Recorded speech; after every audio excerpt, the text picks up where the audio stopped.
produção industrial. Governo de Mato Grosso. Voltamos com o Jornal da Manhã, Cuiabá. Muito bem, são 7h26. Estamos de volta pela nossa Jovem Pan com o nosso Jornal da Manhã, edição Cuiabá. E hoje estamos recebendo aqui Maria de Lourdes Turbino, que é psicóloga e psicanalista. Bom dia, Maria. Bom dia a todos. Tudo bem? Tudo bem. Que ótimo. Hoje o nosso papo aqui, nossa pauta, o nosso tema é saúde mental. Normalmente as pessoas quando falam em saúde mental, elas imaginam o doente mental, né? Uhum. Que é o contraponto, que é o outro lado. Então imagina uma pessoa que está doente mentalmente. Uhum. Provavelmente tem pessoas que têm problemas mentais. Mas a saúde mental é diferente. Sim, Né? sim. Passa por muitas coisas. O que é alguém saudável mentalmente? Como ele é? Então, Para ver se a gente se primeiro a enquadra aqui. gente precisa pensar, né? Na psicanálise, quando a gente fala em saúde mental, a gente precisa fazer aproximações com esse termo. E a gente faz uma aproximação com a subjetividade, que é a forma como cada um vai se desenvolvendo ao longo da sua vida, né? As influências que ele recebe e como ele vai se formando. E quando diz, lá na frente, quando a gente vai falar como esse sujeito, como essa pessoa, como esse indivíduo reage diante de algumas situações traumáticas, por exemplo, como vivemos da pandemia, e traumáticas também que às vezes vivemos no dia a dia. Cada ser humano é singular, então nós temos saídas diferentes. Cada pessoa, de acordo com a sua subjetividade, tem uma saída. O seu aparelho psíquico, a sua vida psíquica reage de formas diferentes. Para hoje a gente dizer saúde mental, né, é um termo que vem definido pela OMS, mas nós entendemos não só o bem-estar da pessoa, né? Organicamente, psiquicamente, mas é um conjunto que faz com que psiquicamente esse indivíduo consiga ter uma qualidade de vida, ter um entendimento mais profundo de si mesmo, de como lidar com os conflitos que acontecem no dia a dia. Tem muito essa história, a questão do bem-estar, e é muito de indivíduo para indivíduo, né? Às vezes a pessoa está fazendo algo totalmente aos seus olhos, que denota algum problema, né? E ele está absolutamente feliz com o que está, com que a vida dele tá indo, né? Então e nessa perspectiva, como é que se avalia? Se avalia ali digamos, a satisfação, a felicidade que a pessoa tem e que leva no seu dia a dia, independente do que ela venha fazer? Então, aí nós vamos até pro serial killer, vamos chegar lá, né? Talvez não seja importante a gente falar agora aqui de estruturas psíquicas, né? Porque o ser humano, ele vai se formando, vai se estruturando psiquicamente, e nesse percurso nós podemos perceber as estruturas que Freud coloca como neurose, psicose e perversões. Então, quando a gente olha um comportamento que talvez não seja tão adequado às normas sociais, nós precisamos olhar também como esse sujeito se posiciona diante da vida, como foi ao longo de sua vida a sua constituição. Então, não é um diagnóstico, nós não fazemos, né, em psicanálise a gente não fala em diagnóstico, mas a gente fala em formação de estrutura, informações inconscientes que levam o sujeito a um determinado comportamento que nem sempre nós temos o controle, né? O ser humano tem o controle daquilo que ele pode ou não fazer, daquilo que ele é capaz ou não. Nós, por exemplo, se nos deparamos com uma realidade muito diferente de tudo aquilo que nós vivemos, como, por exemplo, na pandemia, nós tivemos reações diferentes. Fomos acometidas por afetos muito importantes, como o medo, como o terror, como a angústia. E isso trouxe para nós mudanças de comportamento, medo de sair na rua, ou então uma tentativa de uma afronta até aquilo que está acontecendo. Não, eu saio, eu faço o que eu quero, que tem aí uma pulsão de morte.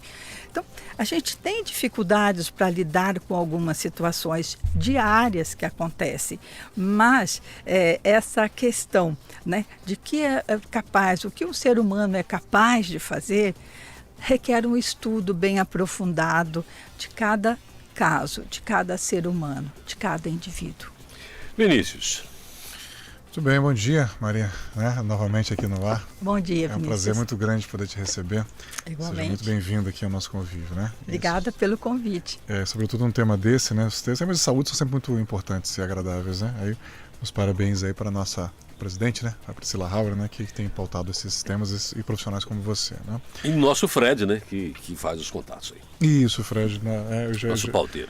Já ia tratar dele logo na sequência, porque ele tem mandado um release para nós também, o que é muito bom. Obrigado ao Fred por isso, né? Mas aqui no teu release, olha só, né? Ter saúde mental, eu pensei, será que alguém enquadra, né, em tudo isso aqui, né? Estar bem consigo mesmo e com os outros, aceitar as exigências da vida, saber lidar com boas emoções, também com aquelas desagradáveis, mas que fazem parte da vida, reconhecer seus limites e buscar ajuda quando necessário, né? Será que dificilmente alguém enquadra nisso aqui 100%, né? Mas existem graus, né? Gradientes, né? Isso que eu queria discutir contigo, ou espectros, né? Como alguns preferem, né? E assim, o que está muito hoje em evidência, né? Síndrome de burnout, que é aquele que você trouxesse, né? O próprio TOC, né? Transtorno obsessivo compulsivo, né? E também a mania de perseguição e síndrome do pânico, né? São 4 patologias aí, né? Que estão muito presentes, até em função do estresse, né? Que nós estamos vivendo, né? Como é que você vê a situação, o que gera, como tratar, como diagnosticar, né? Essas 4 patologias que eu apontei e como tratar? Então, Vinícius, vamos falar um pouquinho, né? Para abordar essas questões que você traz, vamos falar um pouquinho da pandemia, do que vivemos, né? E Freud, para a gente falar da pandemia, a gente precisa falar também um pouquinho das neuroses traumáticas, que Freud traz na sua teoria como um fundamento principal para que a gente possa atender como cada um de nós reagimos, como os nossos afetos, como nós reagimos diante de uma situação traumática. No caso nosso, a pandemia, no caso de Freud, na época, as guerras, né, que ele vivenciou. Então, diante de um grande estresse, nós temos nosso corpo vai respondendo, nós vamos somatizando alguns afetos, em conversões, em doenças psicossomáticas. E aí a gente começa a entender também a questão do burnout, da síndrome de burnout, porque é gerado, e a gente entende, e tem estudos que apontam para isso, que são grandes estresses que você vive, independente se é na sua casa ou se está no seu trabalho, porque entendemos que é muito difícil e entendo que seja quase impossível separar os afetos que você tem na sua casa e o que você vive no seu trabalho. Então, nesse sentido, essas doenças psicossomáticas que nós podemos dizer, né, elas estão sendo afetam o nosso dia a dia, afetam a nossa vida e pela singularidade de cada ser humano, temos reações diferentes. Umas reações muito mais extremas e outras reações talvez mais aceitáveis. Mas todas causam dor e sofrimento psíquico, todas elas. E você falou de uma outra questão, você disse do burnout e... Mania de perseguição, síndrome do pânico e TOC também. Ótimo. Né? O TOC, né, que você disse, são as obsessões, digamos assim, os rituais. Incrível que a gente percebeu, né, durante a pandemia, no nosso trabalho, que esses sintomas, eles vieram à tona, se afloraram com muito mais força, digamos assim. O que às vezes não era assim tão comum no consultório, hoje aparece com muita frequência. Porque, de certa forma, esses traumas e essas questões mais difíceis que estamos vivendo ou que vivemos, fazem-nos reviver alguns momentos e algumas situações nossas lá atrás. Então isso agora, você externaliza, isso vem como sintomas. É uma forma que de lidar com isso, né? É insuportável lidar com isso. Então, com essa situação, então eu faço sintomas, eu faço conversões, eu tenho obsessões, ou então transformações mesmo no caso de uma melancolia, no caso de um estado mais depressivo, de uma depressão talvez até mais profunda, que tem aparecido com muita frequência esses sintomas nos nossos consultórios, na nossa clínica. E só para ajudar, a palavra neurose às vezes assusta as pessoas, que é o conceito freudiano mesmo, né? A palavra neurótico, né? Neurótica, que daí deriva, né? Mas a neurose nada mais é do que um padrão repetitivo, uma forma, né, repetitiva de fazer a mesma coisa. Essa seria a mania, né? Numa linguagem mais vulgar, é uma mania. Fulano tem a mania, acorda, já vai escovar dente automaticamente, acorda e coloca a mesma camisa. Isso é uma neurose. Né? Então, Freud, ele coloca bem, ele faz uma diferenciação das neuroses, né?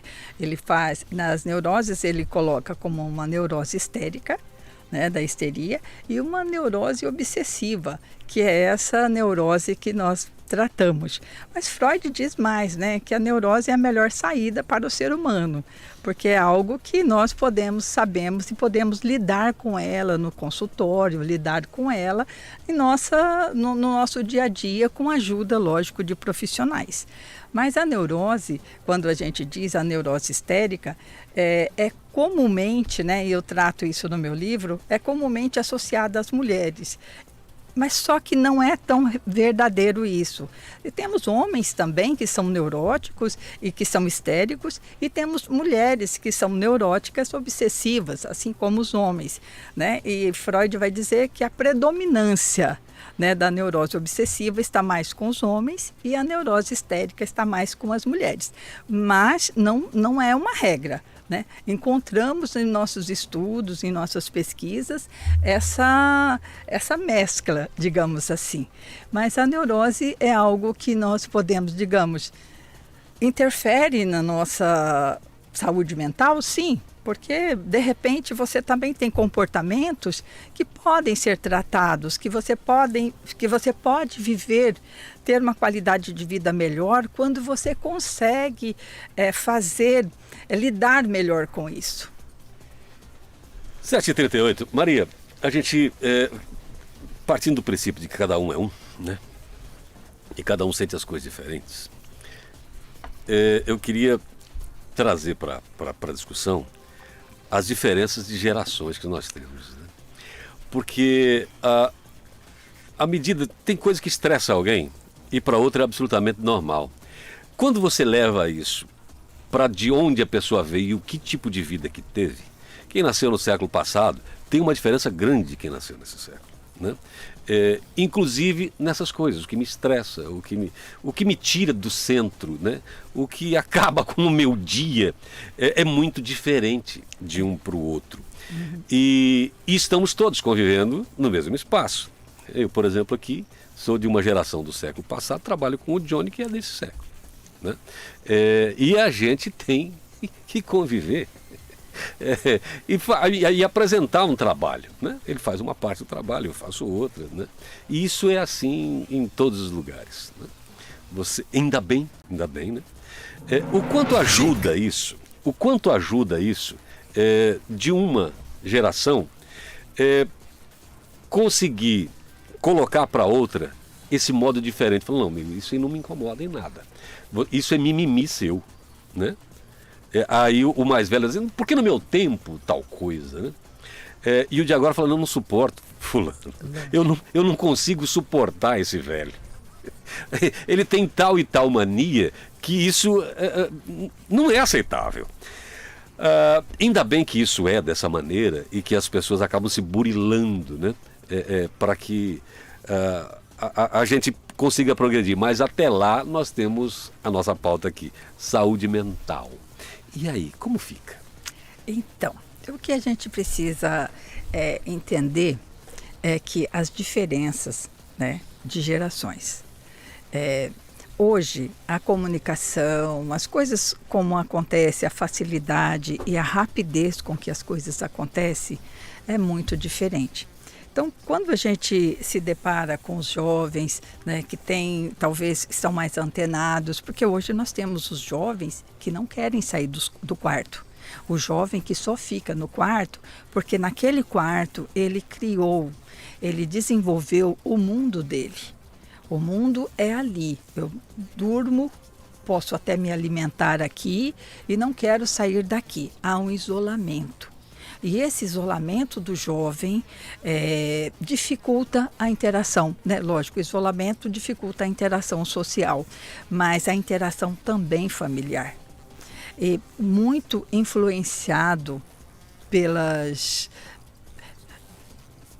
equipamentos eletrônicos, digamos assim, celular, computadores de última geração. E os pais, e isso a gente percebe também no consultório, os pais entram em conflitos, porque não conseguem entender o que essa geração está vivendo hoje. Porque o que essa geração vive hoje, né, num entendimento de vários teóricos, o que eu concordo, é um grande desamparo, sabe?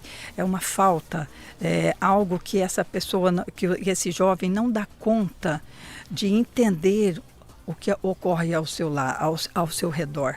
Não dá conta, muitas vezes, de sair de si mesmo, de buscar algo mais interativo ou algo que ele possa proporcionar a ele uma vivência melhor. Ele prefere o fechamento. E esse fechamento, e nós entendemos, né, que tem a ver com essas questões de aparelhos eletrônicos, né, de tela, de estar ali interligado, estar ali.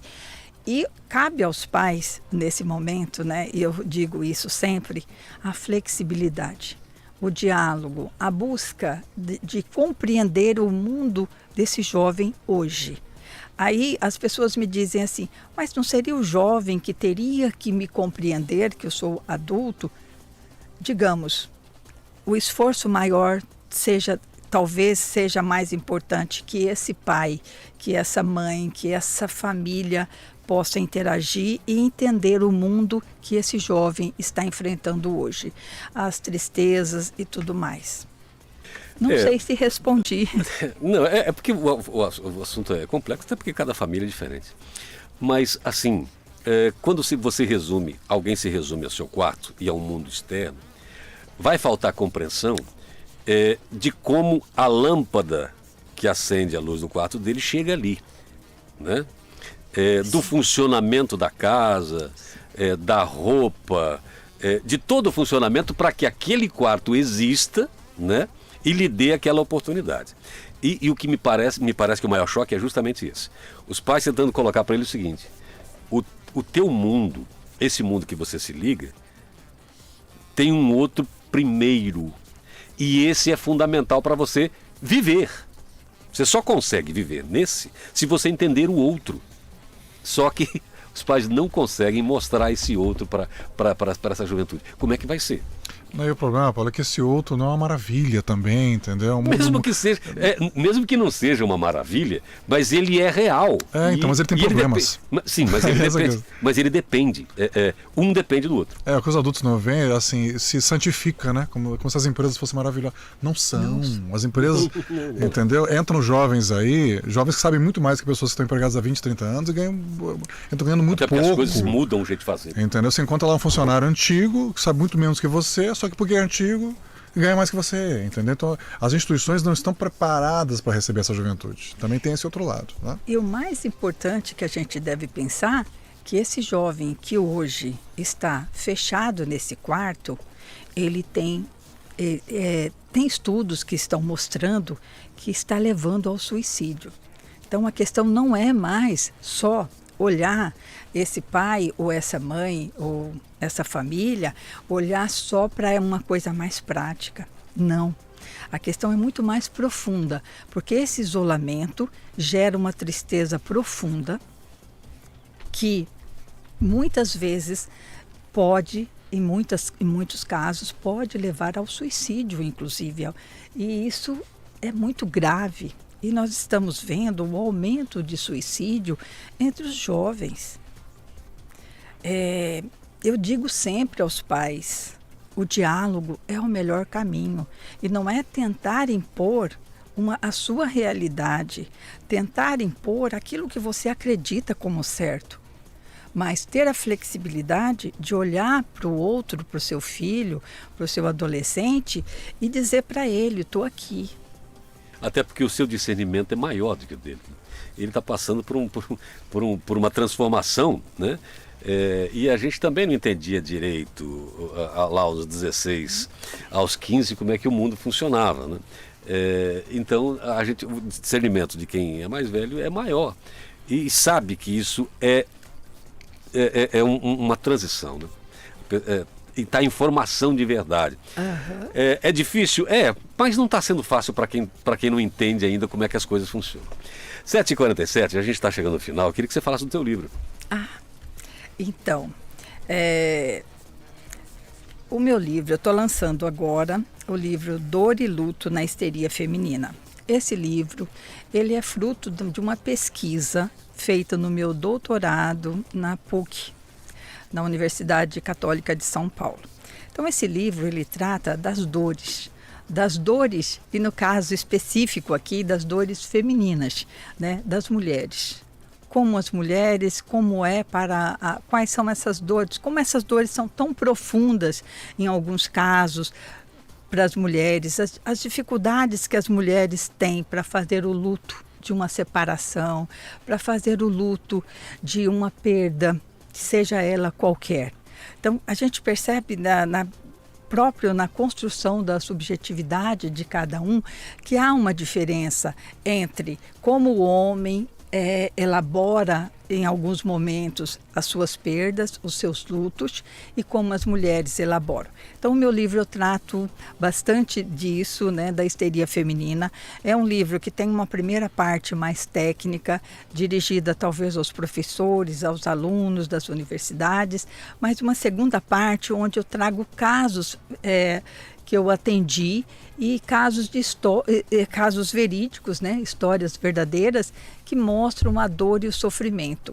Esse livro hoje ele já está disponível em Cuiabá e a gente pode estar pensando nisso. Nome e se alguém quiser, encontra onde? Dor e Luto na Histeria Feminina é o título do livro. E aqui em Cuiabá ele está disponível na Livraria Janina, mas no Brasil em todas as livrarias brasileiras. O Douglas falando aqui pra gente. Pergunta o que fazer quando a conversa já esgotou. Não adianta mais conversar com o jovem. Ele tem um lá em casa viciado em videogame. Ele tem 22 anos. Conversa não adianta mais. O que fazer? A senhora atende aonde? Maria de Lourdes Torino, obrigado. Turbino. Uhum. Quando a pessoa faz alguma piada com o seu nome, é um indício de que ela não está bem mentalmente, né? Não necessariamente. Não, mas a gente queria turbinar aí a venda do livro. Obrigada, muito obrigada. Eu quero agradecer imensamente o convite e por estar aqui conhecendo e falando com vocês um tema que eu considero também extremamente importante. Eu espero ter contribuído e poder ajudar as pessoas que hoje enfrentam essas dificuldades. Maria de Lourdes Turbino, psicóloga e psicanalista, muito obrigado. Obrigado, Vinícius Carvalho. Obrigado, Paulo, Johnny, por mais esse dia juntos, né? Parabéns, Maria, pelo tema, né? Tomara que você volte aqui mais vezes, porque é um tema importantíssimo e as gerações precisam se ajustar, né? Não é uma impor para a outra, porque se você aceita o mundo, você não muda o mundo também. Não, é assim, o mundo é assim, tem gente que manda, tem gente que obedece e vai ficar assim, né? Então é preciso... O jovem é o fio desencapado da sociedade, sempre foi, né? Uhum. Se alguém não questionar, as coisas não mudam, né? Então é importante observar isso, né? É preciso ter esse ajuste mútuo e tem muita coisa deles que são melhores do que as nossas. Muito. Eles são muito mais desapegados do que a nós, entendeu? Muito. Eles têm muito a nos ensinar. Muita gente fica zangada com a Greta Thunberg, né? Uma menina, mas ela tem muito a nos ensinar também. Muito. Um abraço e até amanhã para todos. Maria, me perdoe, eu vou tentar ajudar meu amigo aqui. Nessa questão, quando a conversa esgotou, que não se consegue mais ângulo de entrada, né? Quando a pessoa começa a ensaiar uma conversa, o outro já entendeu o que o outro quer dizer e já corta. Nesse caso, fazer o quê? Tá, primeiro, o diálogo nunca pode, digamos, exaurir, nunca pode esgotar, nunca. Né? Pelo menos a tentativa, né? E é necessário exercer aí uma empatia, se colocar no lugar desse jovem que está ali no videogame, porque algo está acontecendo com ele. É muito diferente olhar o mundo de uma perspectiva mais adulta e olhar o mundo de uma perspectiva jovem, que é um mundo cheio de criatividade. É um mundo que talvez ele tenha dificuldades de falar com essa outra geração. Digo sempre aos pais, nunca desistam dos seus filhos. Sempre e sempre há o que fazer, porque esse jovem ele tem uma experiência tão diferente e tão enriquecedora que precisa ser ouvido. Às vezes ele mesmo está quando tem clamando. 22 anos assim? É jovem, é muito jovem e precisa ser muito ouvido. Não dá para você, enquanto adulto, cobrar do jovem aquilo que você muitas vezes não sabe o que esse jovem, o potencial. Às vezes você nem conhece o potencial que esse jovem tem. Eu sou uma apaixonada pelo tema da juventude e como professora eu adoro ouvir os meus alunos, né? E as experiências têm sido enriquecedoras, porque cresço muito com essa juventude. Só para completar, a Lei Nacional defende a juventude até 29 anos, tá? Para mim, uma pessoa de 30 é absolutamente jovem. Nossa. Mas quando eu tinha 25 eu não achava. Porque também isso foi quanto tempo atrás, né? Não é isso, é questão de perspectiva. Quem está com 25 não consegue se imaginar aos 30.